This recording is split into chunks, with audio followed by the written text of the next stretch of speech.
I'm Matt Dixon, and welcome to the PurplePatch Podcast. The mission of PurplePatch is to empower and educate every human being to reach their athletic potential. Through the lens of athletic potential, you reach your human potential. The purpose of this podcast is to help time-starved people everywhere integrate sport into life.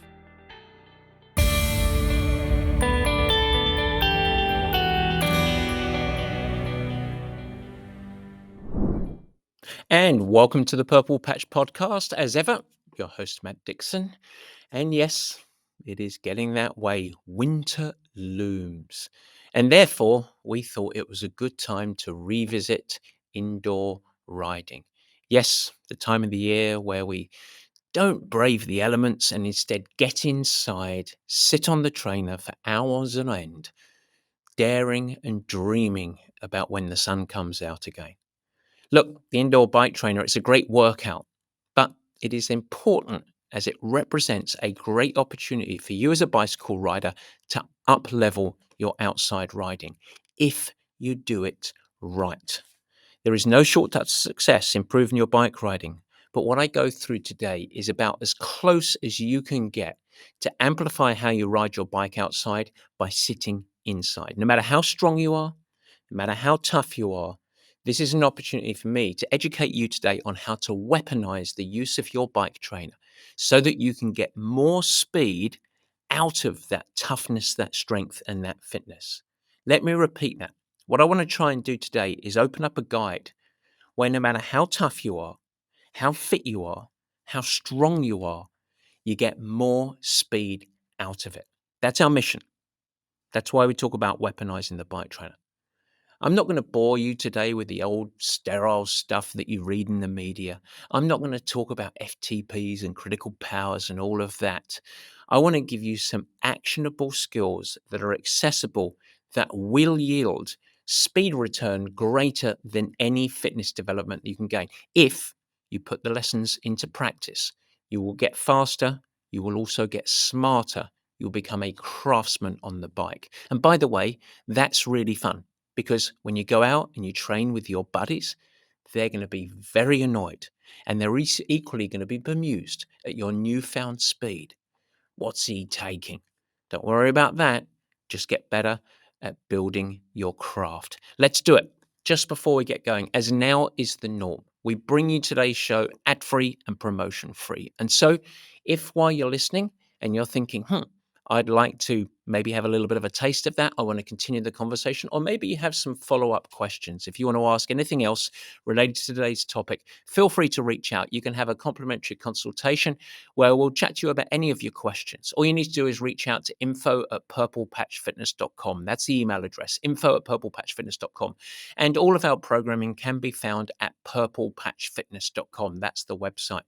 I will say today, because we are talking about the bike trainer, I would like to extend a personal invitation for you. If you'd like me to coach you through a session, our video platform is pretty special. It's pretty unique. But the nice thing about it, unlike Peloton, which is just that one-to-many with rah, rah, rah, and hey, I'm happy to do a bit of rah, rah, rah occasionally, but this is two-way video. So in other words, you can see me as I'm coaching you through executing a workout, much of which we're going to talk about today. But also, scarily perhaps, I can see you. And your trainer, if you have a smart trainer, is connected to the platform. So therefore, I can see your metrics. I can see your cadence, your heart rate monitor. If you've got a heart rate monitor, your power production, and I can control the grades and I can give you feedback. So that's the opportunity for me, no matter where you're at in the world, to actually coach you. And so if you would like to have a complimentary session where I am coaching you, feel free. All you need to do is reach out to info@purplepatchfitness.com and we will set you up with a session. You can come and join the crew. You get a flavor of both the coaching as well as a little bit of the fun, and even some people say the stupidity, because why not? We like to have a little bit of a fun while we are taking your performance very, very seriously. And we can sort you out. So feel free to reach out to us. It is absolutely free, no strings attached. And if you don't like it, go on your merry way and continue on in your mediocrity. All right, Barry, the producer, thank you very much. Let's do this. We are going to get on with it. It is, ladies and gentlemen, the meat and potatoes.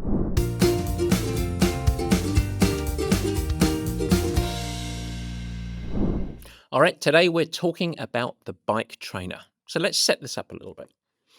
Most triathletes, most people that ride their bikes, when winter looms, they go inside and they sit on the trainer. And that's normal. But unfortunately, the vast majority of riders out there absolutely underutilize the opportunity. They tend to look at training on the indoor trainer as just a time efficient workout. So it's time on the saddle where they're driving to boost their metrics, their FTP, or the elements that make up critical power. And they do intervals that are really hard. And typically they execute it while they're either watching some gamification type platform or they've got a Netflix show or something like that. And they're just chasing avatars or watching crime dramas or something like that. But the truth is that they're missing a huge opportunity. If you know how to take advantage of the indoor trainer, you can get so much more out of it than just priming your physiology. And so the goal of the show today is to help you turbocharge your indoor riding in a way that actually delivers real world performance benefits. So using the indoor trainer so that you get better with your outdoor riding. And that's a critically important component. Another message that is going to be woven into this is that no matter what your riding environment, the truth is that simply focusing on physiological metrics such as your functional threshold or just your straight power meters is a surefire pathway for underperformance on your bike. And so if you want to get faster, if you want to actually get more of a yield from your strength and fitness, and then we want you to go beyond the power, which is just a measure of output, how much work you're putting in and what you're able to generate. And so you need to go beyond the watts if you want to do that. And we want to think about becoming more efficient and more strategic about how you use your energy to ultimately give you what we're going for, which is more wheel speed. And so, yes, indoor trainers are highly valuable tools. They can improve your riding performance. They also bring improvements in safety and other components like that. But by approaching your indoor trainer as a tool to upgrade your outside riding, it changes your whole mindset. I don't want your indoor trainer to just be a convenience tool. I want it to be something that actually helps you become a better bike rider. And so before we get in, I think that we should take a step back and say, well, that all sounds very romantic. That sounds like a wonderful investment. I should just do all my riding indoors if it helps me get better outdoors. But let's first highlight on some of the limitations of riding your trainer indoors, because it's not a solve all situation here. Alrighty. We have a lot of people that only ride their bikes indoors and then they go outside and they race outside. And that is going to be a limiting prospect. And I understand and appreciate why it's tempting to always ride your bike indoors. There's no impact of traffic. It's very, very convenient. It's a time efficient tool of training. And so I am all in on the bike trainer. But if you ride your bike trainer only, you are going to severely limit your riding potential as well. So I'm speaking out of two sides of my mouth here. Use the bike trainer to improve your outdoor riding. But if you only ride it indoors, you're going to limit your riding potential at the same time. And we need to acknowledge that there are things that you just simply can't really develop and improve on a bike trainer. And so let's go through some of those first because I think it's important. The first is the bike trainer fosters an environment where you don't need to have situational awareness. So you don't need to have 360-degree understanding. There is a reason as you become a better bike rider and the actual action of stabilizing and balancing the bike, shifting gears, managing terrain, a lot of the stuff that we work today, as that slides into the unconscious or the subconscious, then you have more capacity to understand the environment around you. The challenge is if you never ride in the environment, you're never going to improve that component. And that can become actually more dangerous.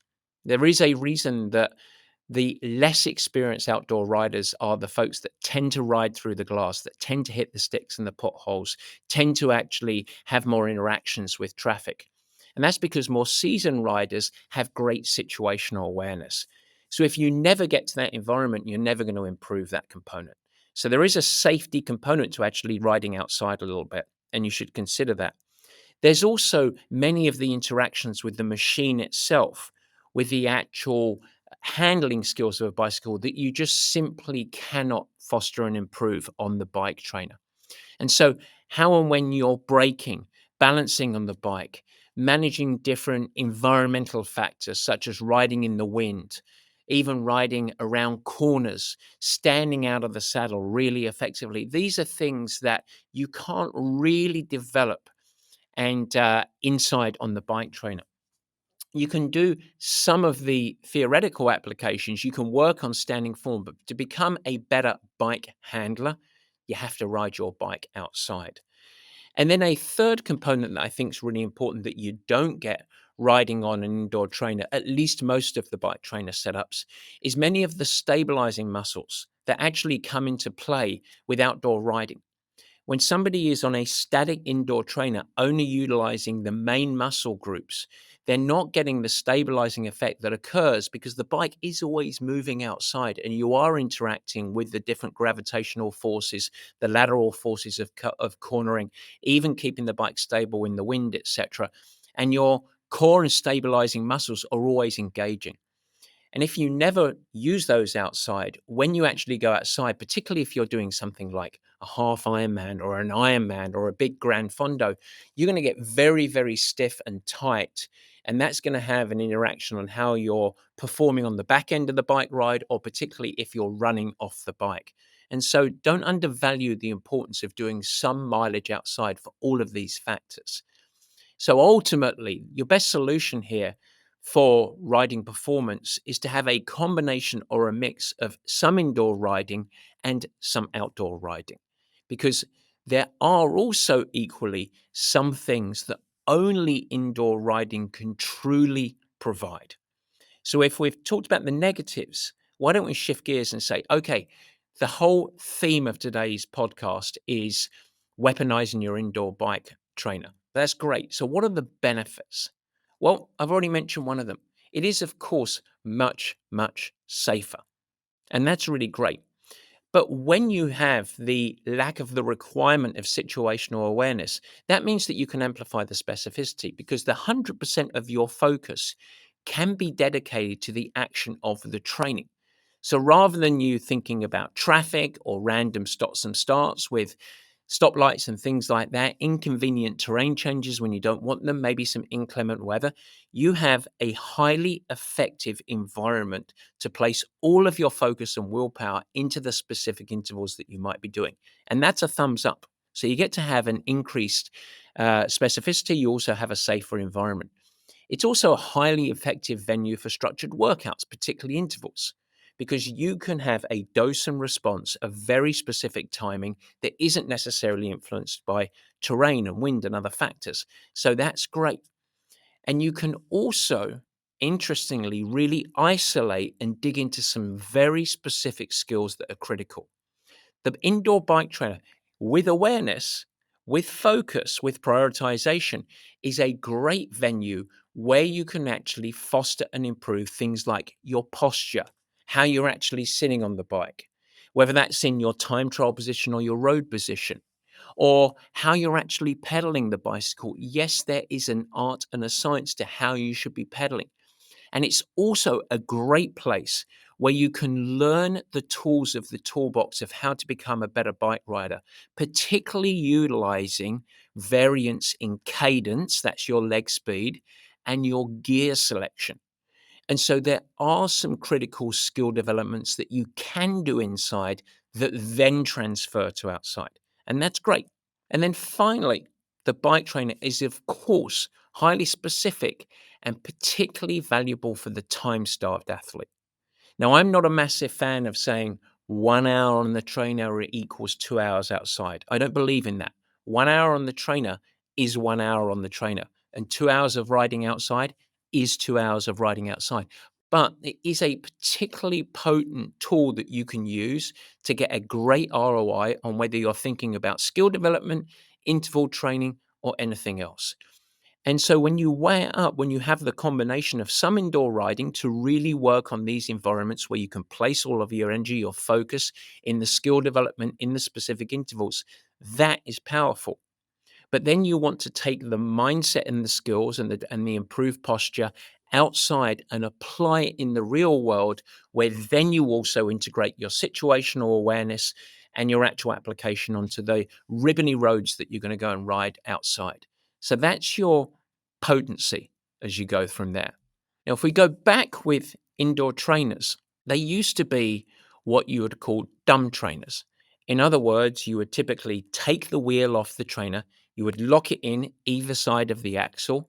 It would have a resistance against, and you would shift gears and just simulate riding your bike. And of course, what you get there is a different form of tension on the bike. You just do loads of intervals and it's great. And so that's why you have the origins of things like Pain Cave, because it's not very fun, it's not very variable, and it doesn't really apply to real world bike riding.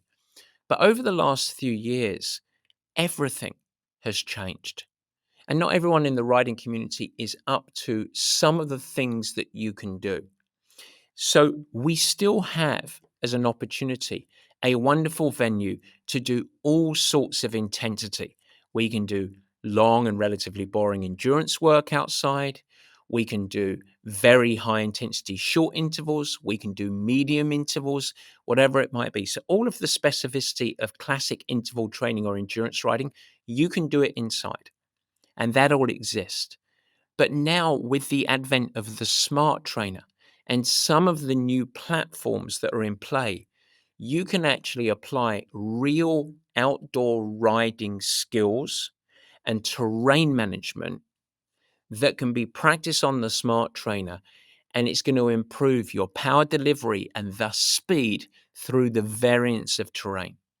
And that becomes the greatest yield, because no matter how fit you are, no matter what your genetic gifts are, and all of us are given a certain amount of gifts, size of our engine, muscular strength, endurance, and resilience. No matter what our genetic gifts are, and how much we work to develop over the course of time our fitness, our power output, etc., the biggest yield that you can get for speed is becoming a master of the craft of how to actually take all of your genetic gifts and your hard work and your effort, so therefore your level of fitness that you've actually developed. How do you apply that to grades that are going uphill where gravity is not your friend, crests where gravity is becoming your friend, and downhill grades? Then when the wind is in your face, the wind is at your back, etc. How do you apply that fitness to give huge speed return?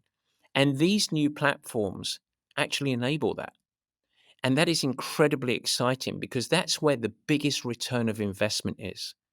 Whenever we see people become craftsmen on their bicycle and they leverage their fitness and power to the best of their ability, that's where they go from good to great, from mediocre to good. In other words, they up level.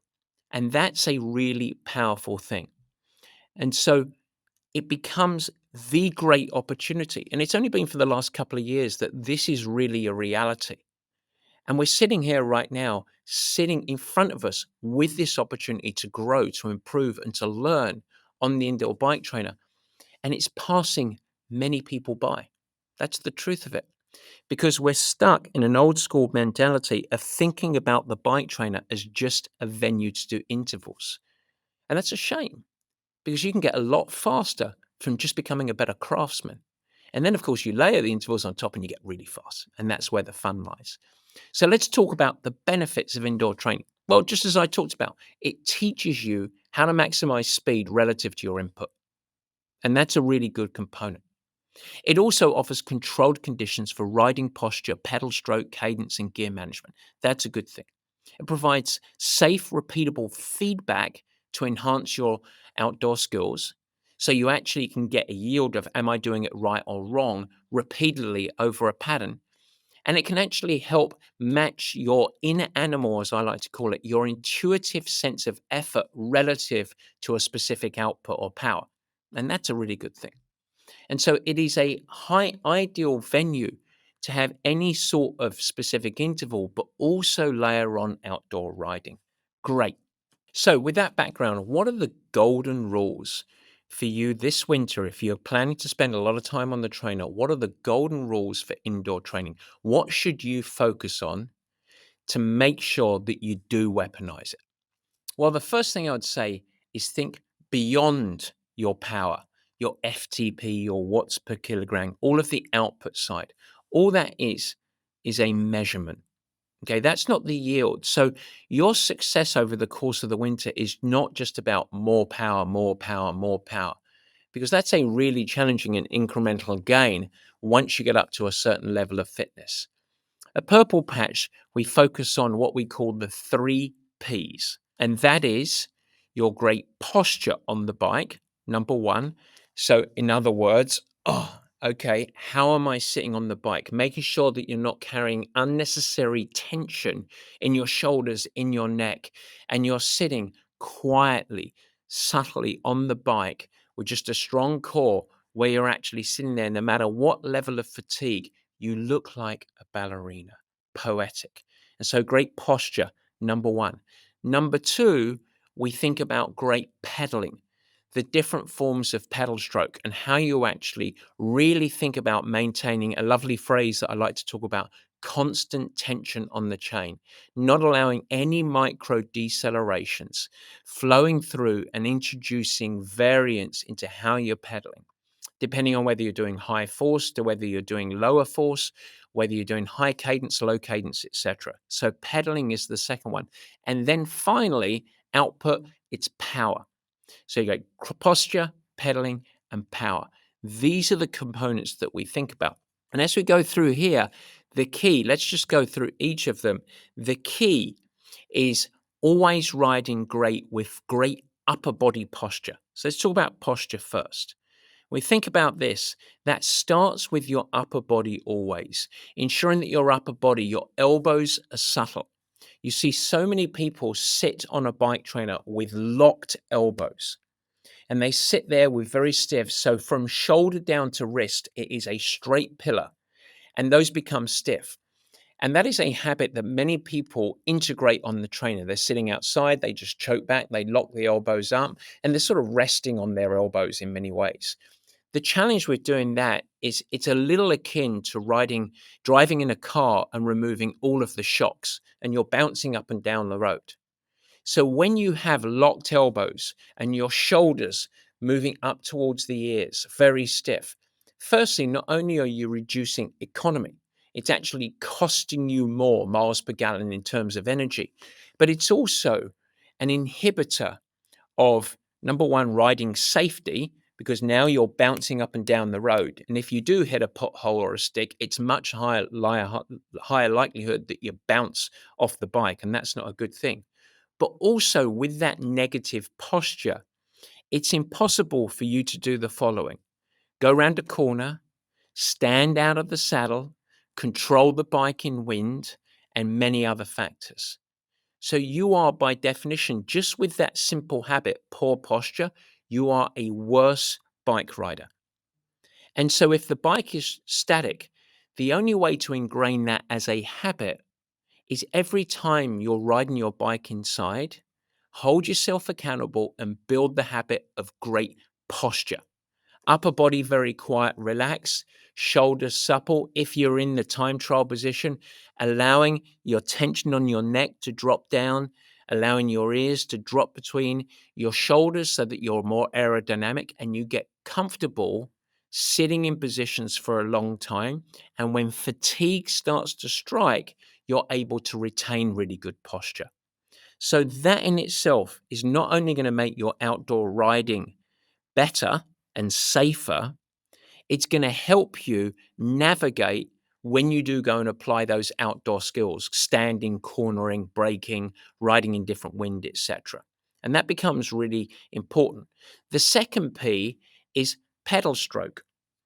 Now, when we think about riding, for the most part, you see a lot of more junior riders, less experienced riders, stamping on the pedals, making it very quad heavy, the muscles at the front of the pedal stroke. But a better way to think about your pedaling, and of course, this is on a podcast where most of you are listening to me and not watching me. And so this is challenging to apply this education over the airways, as you want to call it that. But I'm going to do my best here. The majority of your power in the pedal stroke is coming from your upper muscles of the leg. So in other words, your glutes, your quads, your hamstrings, etc. So everything from the hip to the knee. And so for the most part, the fulcrum of your pedal stroke starts at the hip, and then your femur, that big bone, it's the upper part of the leg, all of the muscles surrounding that, that's your engine room. That's where the origin of your pedal stroke is. And most scenarios dictate that anything under the knee can just be a response from the fulcrum, which is at the hip. So in other words, think about it like a garden hose outside. When you whip it 10 yards down, whoosh, it just whips at the end there. That's what your ankle's doing. It's just tracing the origin of the pedal stroke. And so with the pedal stroke that you're applying when you're riding your bicycle, you can use that and employ and improve that so that you're getting, yes, you're always going to get most of your power from the front of the pedal stroke. That's where you're biomechanically most efficient, and there is going to be the pressure. But you want to even it out so that you can get constant application of the chain. And so you're not just stamping up and down like pistons. In fact, your pedal stroke is more elliptical in nature, almost sliding back and forth, where you're still getting most of the power from the front, but the retreating leg, the one that is opposing that, is also giving a little bit of an unweighting of that rear leg as it comes up the back so that you can maintain constant tension of the chain. One of the things you can do over the course of this winter is really become an artist of your pedal stroke. A great way to do that while you're riding is just close your eyes and feel it under the arch of your foot. And you should feel this constant tension. There shouldn't be a chunk, chunk, chunk of your pedal stroke. It's more of a, and it's doing that. And the nice thing is you can get feedback of this. Just in the warm-up as you go through, don't worry about single leg drills or anything like that. Just focus on one leg. Then think about the other leg, keeping the opposing foot clipped in, and feel and think about this phrase, constant tension on the chain. It's going to help you.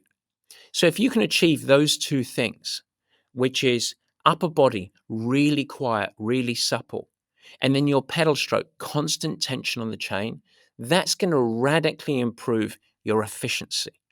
And that becomes really powerful. So just those two things, the two first of the 3 Ps, posture and pedal stroke, is going to help your miles per gallon. It's going to help you get more output relative to whatever fitness you gain.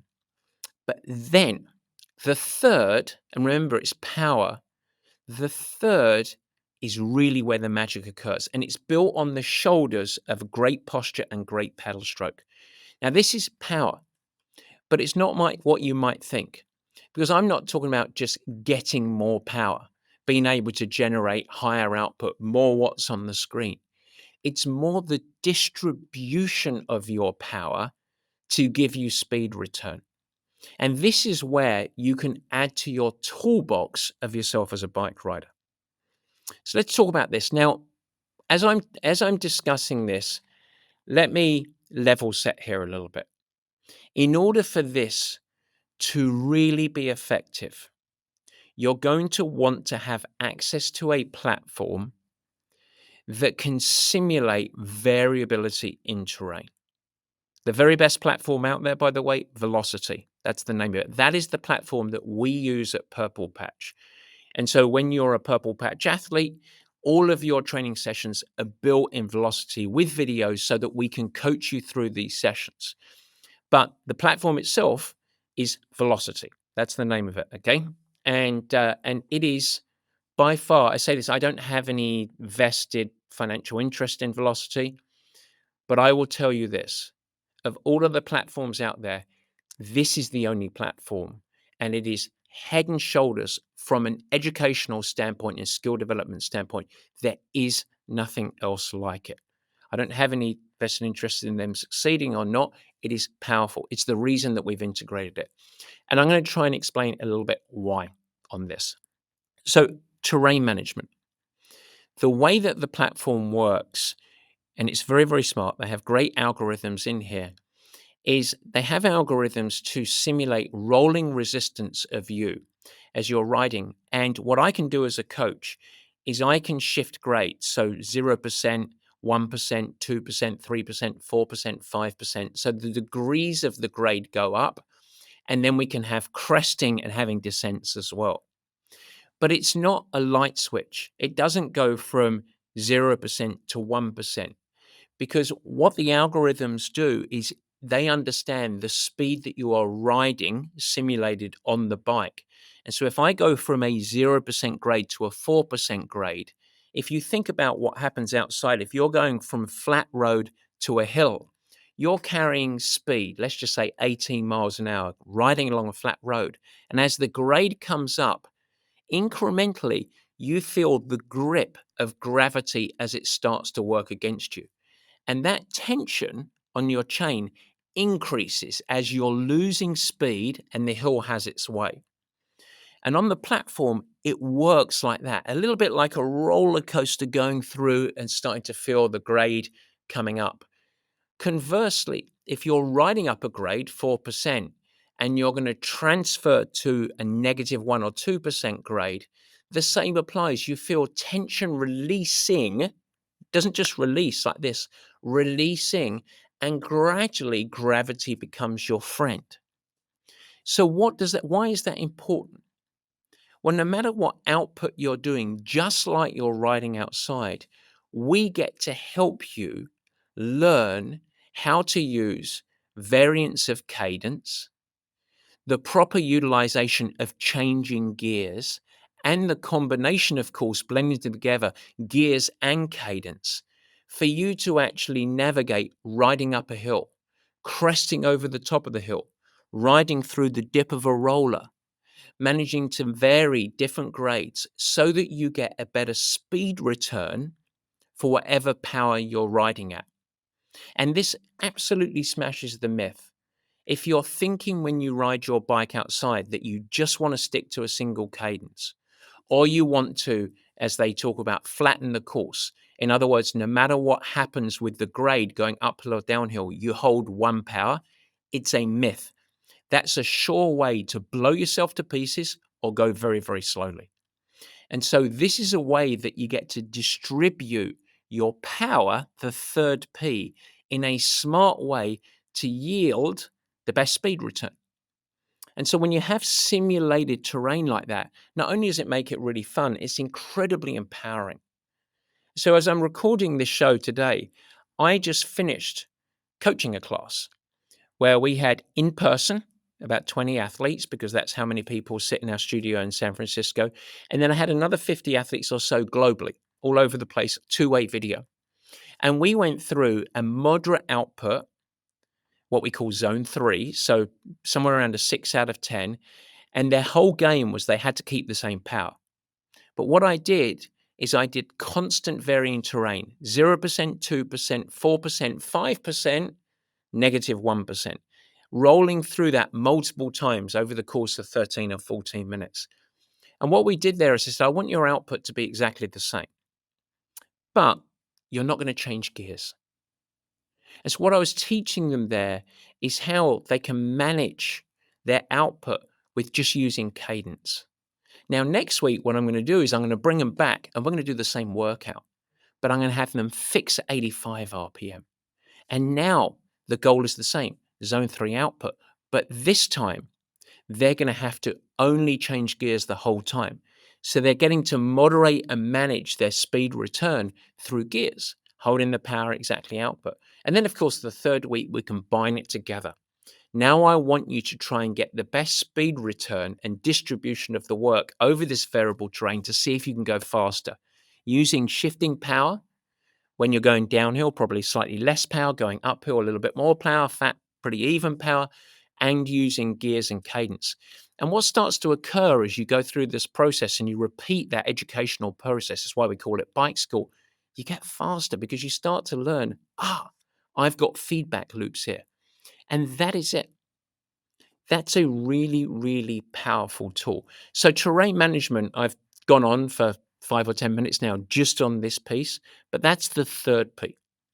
So the three primary tools that you have is to improve your posture, improve your pedaling, and improve your distribution of power. Those are the three Ps. And if you think about that and nothing else, when you go and sit on the trainer, you're going to get faster. So let's just think about one other opportunity that you have on the bike trainer. And we call this the PurplePatch special sauce, but you can utilize it. You don't need to be a PurplePatch athlete. There is a great understanding of utilizing variants of cadence when you're riding your bike outside. Most of the time when you ride your bicycle, you're going to spend 95% of your time in a relatively narrow range, somewhere around 70 RPMs or revolutions per minute, up to maybe 95. And even in there, most of the time when you're riding along the flat road, you're going to be somewhere between 80 and 90 RPM. That's pretty typical. Great. But there is a powerful training tool that you can do best done on a trainer where you work on what we call end of range work. And what I mean by end of range, if your low end of that normal range is 65 to 70 RPM, upper range 95 to 100 RPM, doing specific intervals at the low end of that range and the high end of that range. So at the low end, we call it strength endurance. It is a powerful bridge between the strength training you do and the spike specific intervals that you want to do, where you do consistent work at very, very low cadence. How low? Well, starts at 60 to 65, goes down to 50 to 55, even goes down to 40 revolutions per minute. Very strong high torque intervals. The absolute catalyst of improving your riding performance. Hugely important. Everyone should do low cadence work. On the flip end, neurological efficiency and improving your pedal stroke, doing relatively low power, high cadence work. We call it neurological conditioning. Really good to smooth out the pedal stroke, very effective. We just do a little bit of that. It also becomes a tool if you're ever finding yourself in a place that you've got a strong tailwind, then keeping relatively low power, high speed and being able to sit comfortably at 100, 105, 110 revolutions per minute without your heart rate blowing up. You want to train it so you become better. So that's a real outdoor application. But the real catalyst, that low cadence strength endurance, that's powerful. So that's a lot of information. And you might listen today and think, goodness me, I haven't even thought about any of this stuff. It's really hard. If you have any questions at all, feel free to reach out to us and we'll try and help you a little bit. But you know the best way to really improve this? Experiential learning. So I talked about this at the top of the show, but this is a genuine invite. If you want me to teach you this, and then just hop in for a free session, reach out to us. We'll set you up. We'll make sure that your trainer's set up. And if you have a smart trainer, particularly at your house, it's so fun and rewarding, but you're going to get faster. And if you can carry that away, and then it's going to help you. And so much like in our webinar where we offered everyone a free consult and many, many people took us up, that's good for us because if we get to help people have a great off season, as we talked about a couple of weeks ago, that's super for the sport. It helps people.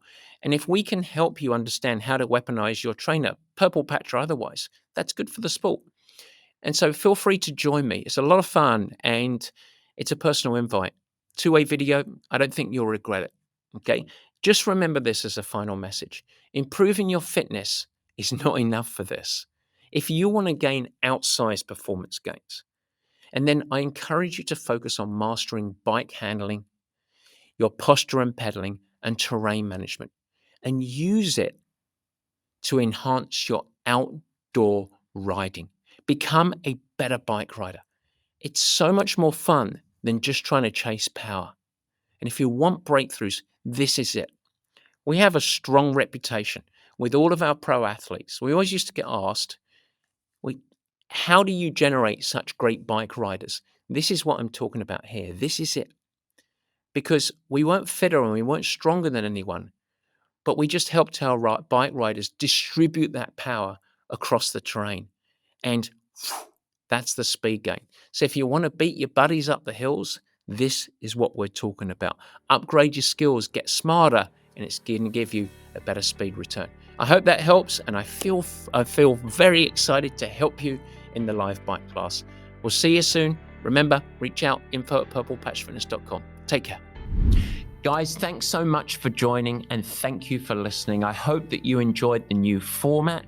You can never miss an episode by simply subscribing. Head to the Purple Patch channel of YouTube, and you will find it there, and you could subscribe. Of course, I'd like to ask you, if you will subscribe, also share it with your friends, and it's really helpful if you leave a nice positive review in the comments. Now, any questions that you have, let me know. Feel free to add a comment, and I will try my best to respond and support you on your performance journey. And in fact, as we commence this video podcast experience, if you have any feedback at all, as mentioned earlier in the show, we would love your help in helping us to improve. Simply email us at info@purplepatchfitness.com or leave it in the comments of the show at the Purple Patch page, and we will get you dialed in. We'd love constructive feedback. We are in a growth mindset, as we like to call it. And so feel free to share with your friends. But as I said, let's build this together. Let's make it something special. It's really fun. We're really trying hard to make it a special experience, and we want to welcome you into the Purple Patch community. With that, I hope you have a great week. Stay healthy, have fun, keep smiling, doing whatever you do. Take care.